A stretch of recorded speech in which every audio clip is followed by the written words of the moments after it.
ژمارەی سەردانیکەران بە شێوەیەکی گشتی بۆ نەخۆشخانەکانی ناو شاری هەولێر 3268 هاوڵاتی بووە و چارەسەری پزیشکیان پێدراوە و دەستنیشانی نەخۆشیان بۆ کراوە چارەسەر کراون و ئەگەر پێویست بێ خوێنراون و ژمارەی ئەو نەخۆشانێکەوە پێویستیان بووە لە نەخۆشخانە داخل بکرێن واتە بخەوێنرێن و تەختی تایبەتیان بۆ دابین بکرێت لەژێر چاودێری پزیشکی دابن 551 حاڵەت بووە و هەروەها ڕووداوەکانی هاتوچۆکەوە ڕوویداوە و هاوڵاتیان زامدار بوون 106 کەس بووە. ڕووداوی کەوتن بەرزایی کەوتنە خوارەوە یاخود کەوتن 113 حاڵەت بووە.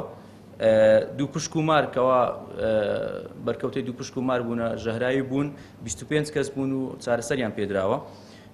ئەوانی کەوا لە شەڕ و پێکدادان بریندار بوون زامدار بوون یاخود گەێنراونەتە نەخۆشخانە 8 حاڵەت بووە.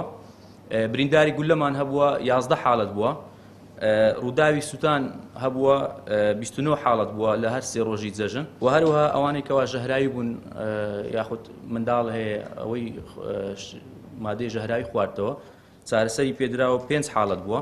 121 منداڵ لەدایک بووە بە هەردوو جۆری طبیعی و ینی واتە لەدایکبوونی سروشتی و نەشتەرگەری. دوای چارەسەرکردنی ئەم هەموو حاڵەتانێکەوە خستمانە ڕوو پێدانی چارەسەری پزیشکی بەهۆی ئەوەی کەوا باری ئەوەی 5 حاڵەت گیان لەدەستداوە هۆی ئەوەی بارەکەیان ناتەندروست بوو و زامدار بوونەکەیان زیاد بووە تەنها 5 کەس گیان لەدەستداوە لە 3 ڕۆژی جەژن.